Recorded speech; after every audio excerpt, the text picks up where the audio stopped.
নমস্কাৰ অসমবাসী কি খবৰ সকলোকে মোৰ নতুন এটা ভিডিঅ'লৈ স্বাগতম জনাইছো। আজি লৈছো আপোনালোকৰ বাবে কেইবাটাও গুৰুত্বপূৰ্ণ খবৰ। তো কি খবৰ আছে আজিৰ এই ভিডিঅ'ত আপোনালোকক জনাব গৈ আছো।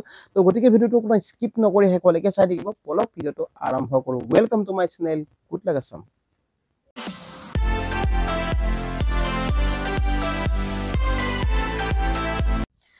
তো গাইজ প্ৰথমতে দিব ওলাইছো এটা ভাল খবৰ, যেটো ৰাজ্যবাসীৰ বাবে আহিছে ভাল খবৰ। ৰাজ্যবাসী লাখ লাখ মহিলাৰ একাউণ্টত যেটো এবাৰ লাভ কৰিব ৩,১০০ টকাকৈ। আগতে আপোনালোকে যেটো অৰুণোদয় আঁচনিৰ নামত লাভ কৰিছিলে ১২৫০ টকাকৈ, তো এবাৰ অৰুণোদয় আঁচনিখন যেটো বৃদ্ধি কৰা হৈছে। তো মামাই যেটো এই সিদ্ধান্ত লৈছে এইভাবে যে সকলো মহিলা যিবিলাক দৰিদ্ৰ পৰিয়াল আছে এতিয়া আৰু আপুনি কাৰো ওচৰত হাত পাতিব নালাগে। আপোনাৰ যেটো সকলো মহিলাকে সুবিধা কৰি দিয়া হৈছে। বিধৱা পেঞ্চন যিসকলে লাভ কৰি আছে সেই মহিলাসকলে লাভ কৰিব, আৰু লগতে যিসকল নতুনকৈ অৰুণোদয় আঁচনিৰ বাবে আবেদন কৰিছিলে, যিসকলৰ ধৰক আপোনাৰ একেবাৰে আৰ্থিক অৱস্থা বেয়া, সেই দৰিদ্ৰ লোকসকলক দিয়া হ'ব। আৰু যিসকলে আগৰে পৰা পাই আছিলে সেই মহিলাসকলেও পাই থাকিব, কিন্তু তাৰে ভিতৰত কিছুমানৰ নাম কৰ্তন কৰি দিয়া হ'ব। কিন্তু কৰ্তন কাৰ কৰা হ'ব? যিসকলে চৰকাৰী চাকৰি পাব। যদি আপোনাৰ চৰকাৰী চাকৰি থাকে তেনে ক্ষেত্ৰত আপুনি লাভ নকৰে, বা আপোনাৰ যদি ৰেচন কাৰ্ডত যদি আপোনাৰ পৰিয়ালৰ সংখ্যা 4জন আছে, বা আপোনাৰ 4জনে যদি আপুনি ৰেচন কাৰ্ডৰ সুবিধা যদি লাভ কৰি আছে, বা আপুনি ৰেচন কাৰ্ড আপুনি অৰুণোদয় আঁচনি যদি ঘৰত 2জনকৈ লাভ কৰি আছে, তেনে ক্ষেত্ৰত আপোনাৰ নাম কটা যাব পাৰে। আপোনালোকৰ যিকোনো এজন মহিলাহে অৰুণোদয় আঁচনিৰ সুবিধা লাভ কৰিব, পৰিয়ালৰ যিকোনো এজনে লাভ কৰিব। তো এতিয়া সব অৰুণোদয় আঁচনি যিসকলে আবেদন কৰিছিলে, প্ৰশেষত বহু লোকে আবেদন কৰিছিলে, তাৰে কিছুমানৰ নাম আহিছে, কিছুমানৰ নাম অহা নাই। তো আপোনাৰ যদি নামটো আছে তেনেহলে আপুনি এই সুবিধা পাব, নিশ্চয় লাভ কৰিব। আৰু যদি আপোনাৰ নামটো নাই তেনেহলে এই সুবিধা লাভ নকৰে। তো তাৰ কাৰণে আপুনি পুনৰ নতুনকৈ আবেদন কৰিব লাগিব। এতিয়া আবেদন কৰিব ক'ত? এতিয়া বহু মহিলাৰ যেটো নাম বাদ পৰিছে, তো সেইভাবে যেটো আপোনাক জনাব বিচাৰিছো, যদি আপুনি অৰুণোদয় আঁচনি লাভ কৰা নাই তেনেহলে আপুনি কেনেকৈ এই সুবিধা লাভ কৰিব পাৰিব, তাৰ কাৰণে আপুনি ক'ত যাব লাগিব? প্ৰথম কথাটো হ'ল কি, আপোনাৰ অঞ্চলৰ যিজন আপোনাৰ মেম্বাৰ আছে সেই মেম্বাৰৰ সৈতে আপুনি যোগাযোগ কৰিব। আপুনি এজন দৰিদ্ৰ লোক হয়, বা আপুনি এজন একেবাৰে আৰ্থিক অৱস্থা বেয়া, আপোনাৰ ইনকাম কিমান, সেই বস্তুটো আপোনালোকে জনাব লাগিব।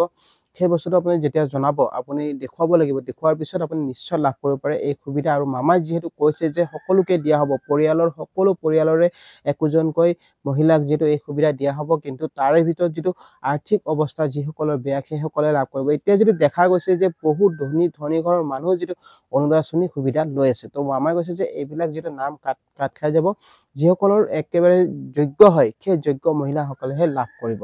তো অৰুণোদয় আঁচনিৰ এবাৰ যেটো ৩,১০০ টকাকৈ বৃদ্ধি কৰা হ'ব বুলি কোৱা হৈছে, কিন্তু এই ধন কেতিয়া দিয়া হ'ব? তো সব এই ধন এতিয়া দিয়া নহয়, কিন্তু আপোনালোকে এই ধন লাভ কৰিব পাৰিব, কিন্তু তাৰ বাবে কিছু সময় ওয়েট কৰিব লাগিব। সব এই সুবিধা দিয়া হ'ব। আৰু ইলেকশ্যন যেটো আহি আছে মাজতে, যেটো মামাই এই কথা যেটো সিদ্ধান্ত কৰিছে, ইলেকশ্যনৰ পাছত যেতিয়া আপোনালোকক যেটো জনাব বিচাৰিছো, যেতিয়া এই চৰকাৰ আহিব, পুনৰ এই বিজেপি চৰকাৰ যেতিয়া আহিব, তেতিয়া আপোনালোকে এই সুবিধা লাভ কৰিব পাৰিব। তাৰ আগতে আপোনালোকে এই সুবিধাৰ বাবে আপুনি আবেদন কৰক। আপোনাৰ মেম্বাৰৰ সৈতে যোগাযোগ কৰি আপুনি ফৰ্ম এপ্লিকেশ্যন জমা কৰক, বা আপোনাৰ পঞ্চায়ত অফিচত জমা কৰক।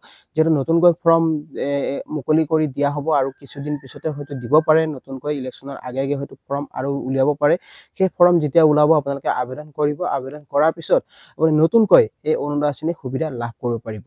আৰু যিসকল দিব্যাংগ লোক আছে, আৰু যিসকল বিধৱা মহিলা আছে, সেই বিধৱা মহিলাসকলেও এই সুবিধা লাভ কৰিব। আৰু যিসকল একেবাৰে অৱস্থা বেয়া, আৰ্থিক অৱস্থা আপোনাৰ যদি 2 লাখ 4 লাখতকৈ তলত যদি ইনকাম হয়, তেনেহলে সেই মহিলাসকলে লাভ কৰিব পাৰিব।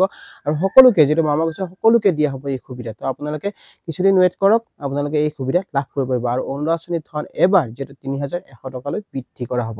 তো লগতে আৰু এটা খবৰ দিব বিচাৰিছো, যেটো চৰকাৰী ঘৰলৈ আহিছে এটা ভাল খবৰ। চৰকাৰী ঘৰ যদি আপুনি পোৱা নাই তেনেহলে এবাৰ সকলোকে যিহেতু চৰকাৰী ঘৰ দিয়া হ'ব বুলি যেটো মামাই যেটো জনাইছে, আপোনালোক যেটো মই খবৰটো দিব ওলাইছো। অহা 9 তাৰিখে যেহেতু এই আৰম্ভ কৰা হ'ব, মানে যেটো প্ৰধানমন্ত্ৰী আৱাস যোজনা গ্ৰামীণৰ অনুমোদন পত্ৰ বিতৰণ কৰা হ'ব। যিসকলে প্ৰধানমন্ত্ৰী যোজনা, যদি আপুনি আৱাস যোজনাৰ বাবে যদি আবেদন কৰিছিলে, বা আপোনালোকে যদি ইয়াৰ যদি আপোনাৰ লিষ্ট আহিছে, যদি ভেৰিফাই লিষ্টত আপোনাৰ নামটো আহিছে, তেনেহলে আপুনি অনুমোদন পত্ৰ লাভ কৰিব। আৰু এই অনুমোদন পত্ৰ আপোনালোক দিয়া হ'ব যিসকলৰ ভেৰিফাই লিষ্টত নাম থকা সকলক।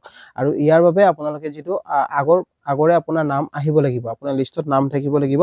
আৰু ইয়াত কৈছে যে ৰাজ্যৰ 3,25,236 পৰিয়ালৰ একোটাকৈ আপোন ঘৰৰ সপোন সপোন পূৰণ হোৱাৰ পথত যেহেতু এই সময় আহি গ'ল আৰু অহা 9 ডিচেম্বৰ তো আজি অৰ্থাৎ আজি যেহেতু আজি 9 ডিচেম্বৰ হয় তো আজি এই যেহেতু অনুমোদন পত্ৰ বিতৰণ কৰিব মামাই যেহেতু জনাইছে তো ৰাজ্যৰ 3,25,000 পৰিয়াল ৰাজ্যৰ 3,25,236 পৰিয়ালে যেহেতু একোটাকৈ সপোনৰ ঘৰখন যেহেতু বনাব পাৰিব তো সপোনৰ ঘৰখন আপোনালোকৰ যেহেতু আপুনি লোৱাৰ পূৰণ হোৱাৰ পথত যেহেতু এই মানে যেটো খবৰ আপোনালোকক দিছে 9 ডিসেম্বৰ আপুনি 9 ডিসেম্বৰ মানে অহা 9 মানে আজি যেটো অৰ্থাৎ আজি 9 ডিসেম্বৰ তো আজি এই সুবিধা আপোনালোকক যেটো অনুমোদন পত্ৰ বিতৰণ কৰিব বুলি যেটো মামাই জনাইছে তো 3,25,000 পৰিয়ালে লাভ কৰিব 3,25,236 পৰিয়ালে লাভ কৰিব এই চৰকাৰী ঘৰ আৰু চৰকাৰী ঘৰৰ বাবে যিসকলে আবেদন কৰিছিল আপোনালোকক কোৱা নাই যে আপুনি আজি আবেদন কৰা সকলে পাব কিন্তু আগতে যিসকলে আবেদন কৰি থৈ দিছিলে